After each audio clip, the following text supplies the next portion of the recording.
Hello everyone, welcome to Success Salt. मेरा नाम है राकेश कुमार। आई होप आप सबका एसबीआई पीओ का प्रिपरेशन अच्छे से चल रहा होगा। कुछ दिन बाद उसका पीटी होने वाला है, तो उसके लिए मॉक देते रहिए, उसकी तैयारी करते रहिए। और ये है GA mock test 5। Okay, 4 part already upload कर दिया गया है। तो मैं आप सबसे रिक्वेस्ट करूंगा कि पूरे सीरीज को देखें।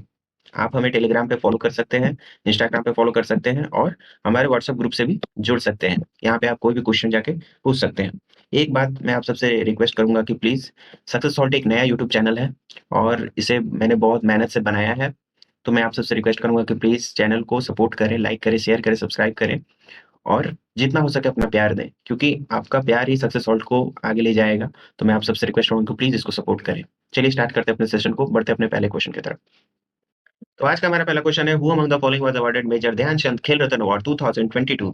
निम्नलिखित में से किसे मेजर ध्यानचंद खेल रत्न पुरस्कार 2022 से सम्मानित किया गया है? बहुत इंपॉर्टेंट क्वेश्चन है, अवार्ड से रिलेटेड है, मेजर ध्यानचंद खेल रत्न अवार्ड है। बहुत बहुत बहुत इंपॉर्टेंट क्वेश्चन। तो यहाँ पे राइट आंसर क्या हो जाएगा? राइट आंसर हो जाएगा ऑप्शन ए, श्री शरद कमल अचंता। अब श्री शरद कमल अचंता कौन है? तो ये एक टेबल टेनिस प्लेयर है और इनको इस साल मेजर ध्यानचंद खेल रत्न अवार्ड से नवाजा गया है। बहुत इंपॉर्टेंट क्वेश्चन है। बढ़ते हैं अपने अगले क्वेश्चन की तरफ। हमारा अगला क्वेश्चन है, who among the following honour with UNEP Champions of the Earth for 2022। United Nation Environment Programme Champions of the Earth 2022 के लिए किसे चुना गया है, किसे सम्मानित किया गया है? तो राइट आंसर क्या हो जाएगा? राइट आंसर हो जाएगा option A, Purnima Devi Barman. Purnima Devi Barman one of the UNEP Champions of the Earth, उनमें से कुछ चुनिंदा लोगों में से एक है जिनको इनके लिए चुना गया है। और ये बहुत इंपॉर्टेंट क्वेश्चन बन रहा है। ओके, तो प्लीज इसको याद रखिएगा, Purnima Devi Barman, UNEP Champion of the Earth for 2022। Going to the next question. हमारा अगला क्वेश्चन है, who among the following has been appointed as first vice president and chief operating officer at a Federal reserve bank of न्यूयॉर्क। York में से किसे New York के federal reserve bank में प्रथम उपाध्यक्ष और मुख्य परिचालन अधिकारी के रूप में नियुक्त किया गया है? यहाँ पे राइट आंसर क्या हो जाएगा? राइट आंसर हो जाएगा ऑप्शन ए, सुष्मिता शुक्ला। सुष्मिता शुक्ला जी को first vice president and chief operating officer at federal reserve bank of New York में चुना गया है। और ये बहुत इंपॉर्टेंट है क्योंकि ये एक इंडियन ओरिजिन की है। तो बहुत ज्यादा इंपॉर्टेंट हो जा रहा है ये क्वेश्चन, आपको याद रखना होगा। Sushmita Shukla, first vice president and chief operating officer at federal reserve bank of New York. Moving to the next question. हमारा अगला क्वेश्चन है, which of the following sign a 40 million financial package with the Green Cell Express Private Limited to develop 255 electric battery powered buses। निम्नलिखित में से किसने 255 electric battery चलित बसों को विकसित करने के लिए Green Cell Express Private Limited के साथ 40 मिलियन का वित्त पोषण पैकेज पर हस्ताक्षर किया है? तो राइट आंसर क्या हो जाएगा? यहाँ पे राइट आंसर हो जाएगा ऑप्शन ऑप्शन ए, एडीबी। तो एशियन डेवलपमेंट बैंक के साथ Green Cell Express Private Limited ने एक 40 मिलियन का फाइनेंशियल पैकेज का एक डील को साइन किया है, जिसके तहत एक फाइनेंशियल पैकेज दिया जाएगा Green Cell Express Private Limited को 255 इलेक्ट्रिक बस बनाने के लिए। Okay, very important question under sub heading MoU and also loan.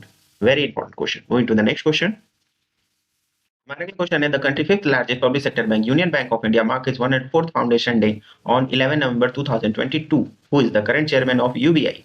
देश के पांचवें सबसे बड़े सार्वजनिक क्षेत्र के bank Union Bank of India ने 11 नवंबर 2022 को अपना 104वां स्थापना दिवस मनाया। यूबीआई के वर्तमान अध्यक्ष कौन है? यहाँ पे राइट आंसर क्या हो जाएगा? राइट आंसर हो जाएगा श्रीनिवासन वरदराजन। ओके, ये हो गए यूबीआई के नॉन एग्जीक्यूटिव चेयरमैन। अब आपको बताना है कि चरण सिंह किस बैंक के चेयरमैन हुए? तो ये हो गए पंजाब एंड सिंध बैंक के। ओके, और केजी अनंत कृष्णन ये किस बैंक के हुए? केजी अनंत कृष्णन हुए पीएनबी के। ओके, पंजाब नेशनल बैंक के। और ये चरण सिंह किस में हुए? पंजाब एंड सिंध बैंक के। और विजय श्रीरंगम किस बैंक के हुए हैं? तो ये हुए कैनरा बैंक के। ओके, तो बहुत इंपॉर्टेंट है, ये आपको चारों नाम आपको याद रखना होगा। श्रीनिवासन किस बैंक के हुए हैं? यूबीआई के।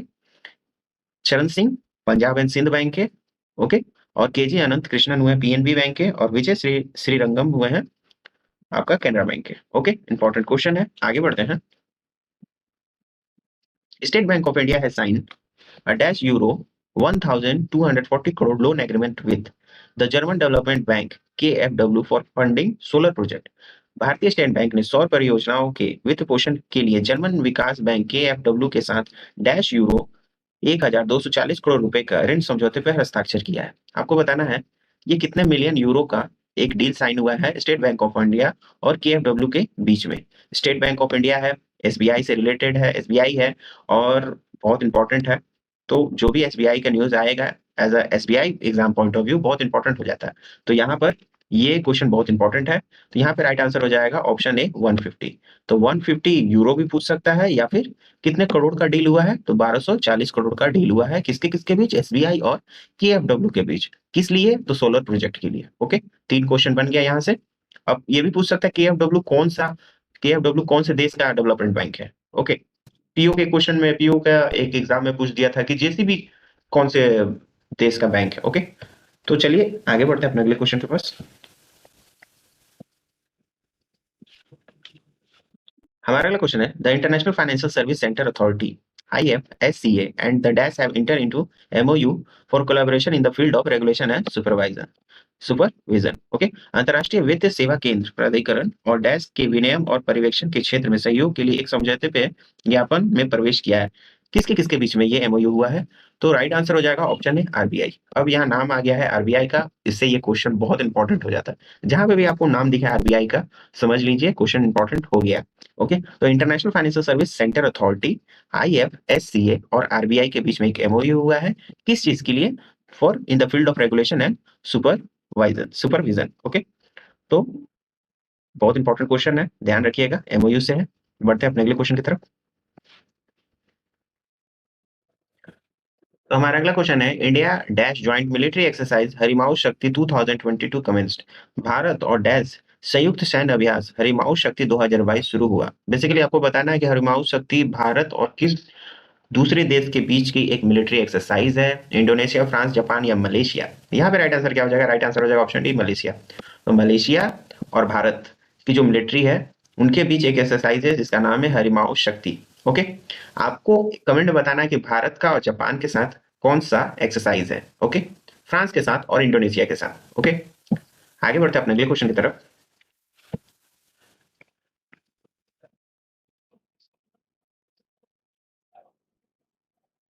The Indian government has invited which country president as a chief guest for Republic Day 2023? Bharat सरकार ने गणतंत्र दिवस परेड 2023 के लिए किस देश के राष्ट्रपति को मुख्य अतिथि के रूप में आमंत्रित किया है? यूएसए, इजराइल, इजिप्ट या रशिया। यहाँ पे रशिया तो बिल्कुल नहीं होगा। ओके, तो राइट आंसर है option C Egypt. Okay, Egypt के जो प्रेसिडेंट हैं अब्दुल फतह अल सीसी, इनको इनवाइट किया गया है भारत सरकार द्वारा रिपब्लिक डे परेड के चीफ गेस्ट के लिए। और एक क्वेश्चन मैं यहाँ पे आप सबको बताना चाहूंगा कि 2021 और 22 में कोई चीफ गेस्ट नहीं आए थे। ओके, 21 और 22 में कोई चीफ गेस्ट नहीं आए थे। कभी कभी एग्जाम में पूछता है कि कौन से ईयर में चीफ गेस्ट नहीं आए थे, और 2020 में कौन आए थे? तो ब्राजील के प्रेसिडेंट जेयर बोल्सोनारो। ओके, बहुत इंपॉर्टेंट क्वेश्चन है, याद रखिएगा। आगे बढ़ते हैं।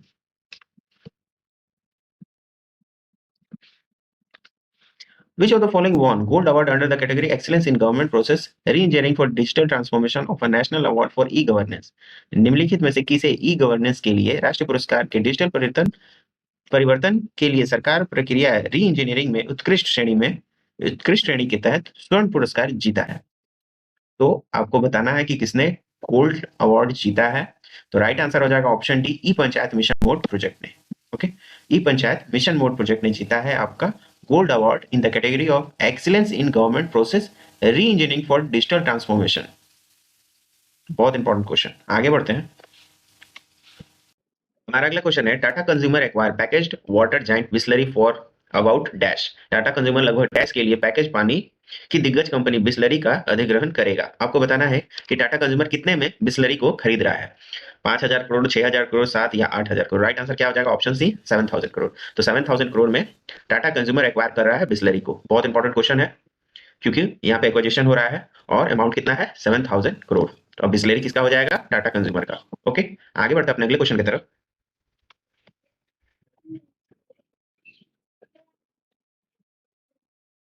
Who has become the first Indian woman to win bronze medal at IITF ATTU Asian Cup tournament in Bangkok, Thailand? Thai cup tournament में कांस्य पदक जीतने वाली पहली भारतीय महिला कौन बनी है? राइट आंसर क्या हो जाएगा? Option option C Manika Batra. तो मनिका बत्रा ने जीता है bronze medal at IITF ATTU Asian cup tournament in Bangkok, Thailand. Question ये भी पूछा जा सकता है कि ये टूर्नामेंट कहाँ हुआ? तो बैंकॉक, थाईलैंड में। और किसने ब्रॉन्ज मेडल जीता? फर्स्ट इंडियन है, इसलिए बहुत इंपॉर्टेंट क्वेश्चन हो जाता है। तो राइट आंसर हो जाएगा option C Manika Batra. Moving to the next question.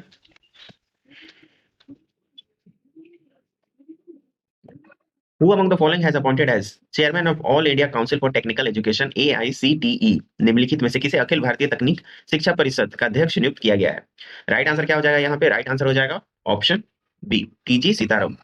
TG Sitaram को चुना गया है as the chairman of All India Council for Technical Education, और टीजी सीताराम जो है वो आईआईटी गुवाहाटी के डायरेक्टर है। ओके, तो बहुत इंपॉर्टेंट क्वेश्चन है। All India Council for Technical Education chairman TG Sitaram. Moving to the next question. Indian Space Research Organization will launch which of the following Earth observer satellite through the PSLV-54 mission in November 2022? 2022 में इसरो ने PSLV 54th mission के माध्यम से निम्नलिखित में से किस पृथ्वी अवलोकन उपग्रह को लॉन्च किया था? आपको उसका नाम बताना है। राइट आंसर क्या हो जाएगा? Option B, EOS 06। तो EOS 06 सैटेलाइट का नाम था जिसको इसरो ने लॉन्च किया अपने PSLV 53 मिशन के तहत। आगे बढ़ते हैं।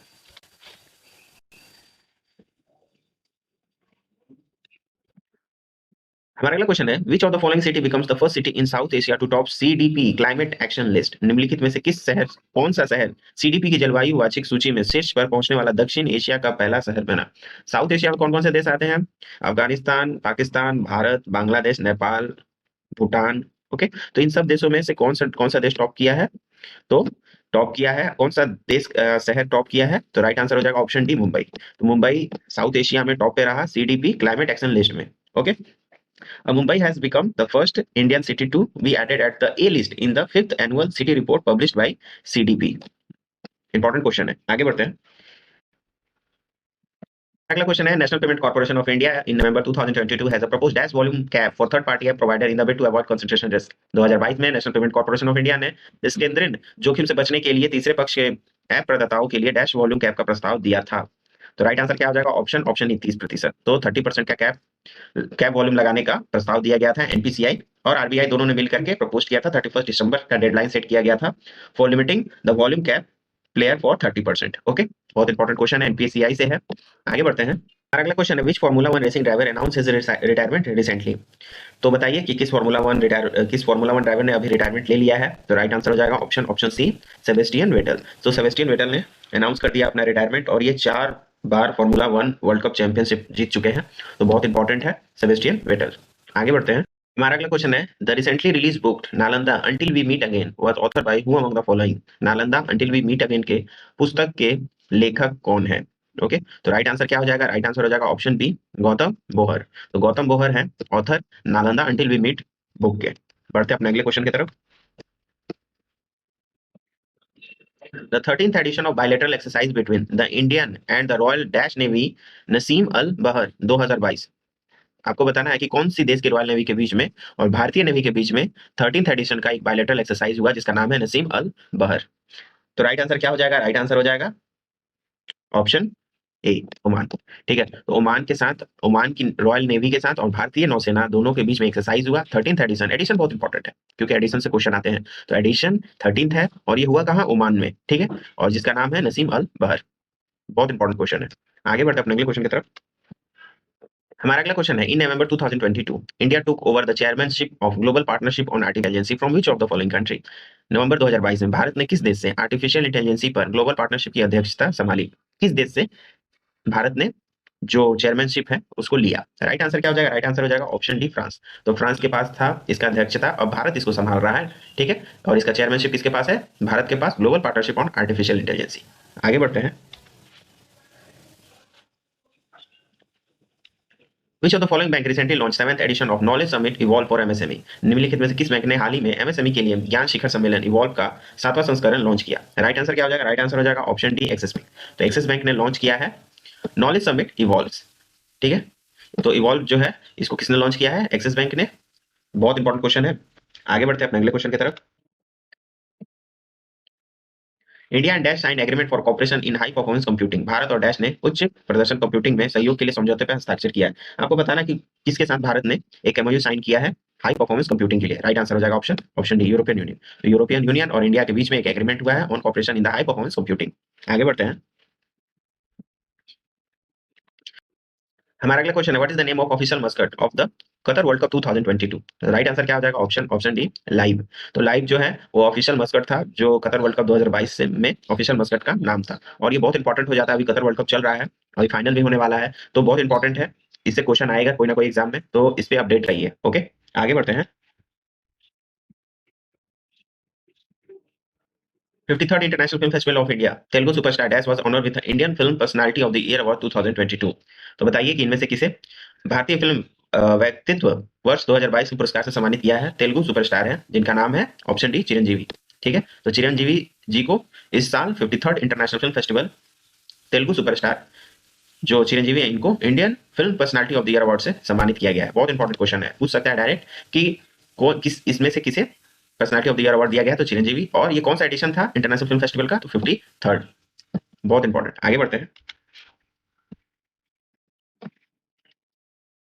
What is the theme of SCO summit 2023? SCO summit 2023 का थीम क्या है? राइट आंसर हो जाएगा option B, for a secure SCO. ठीक है, तो for a secure SCO theme है एससीओ समिट 2023, और ये होगा कहाँ? ये होगा भारत में।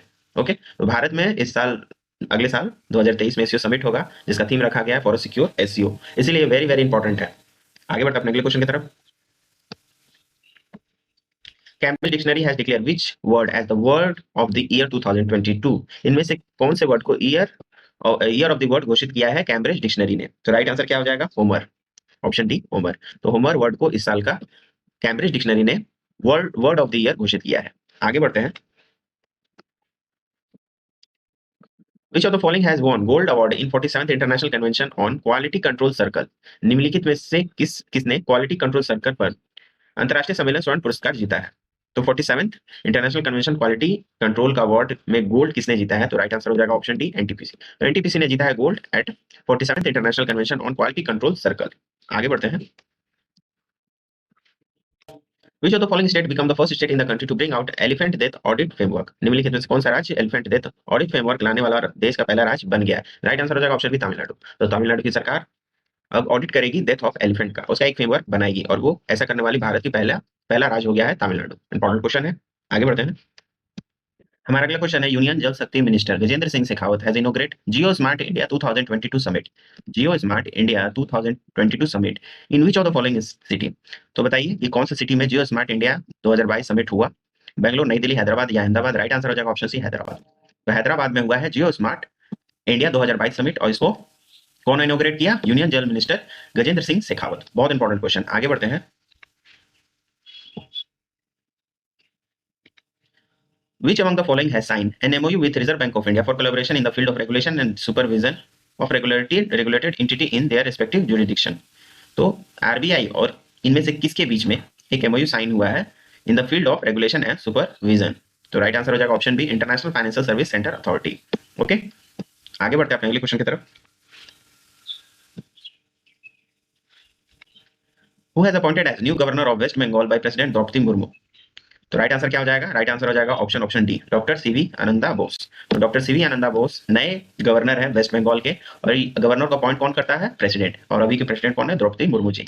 तो बहुत इंपॉर्टेंट क्वेश्चन है, क्योंकि वेस्ट बंगाल और उनके गवर्नर के, वेस्ट बंगाल गवर्नमेंट और उनके गवर्नर के बीच बहुत सारे मतभेद थे पहले, तो बहुत सारे न्यूज बना है उस पर, इसलिए इंपॉर्टेंट है, अपॉइंटमेंट से है क्वेश्चन। तो DV Anandan Bose new governor of West Bengal. आगे बढ़ते हैं।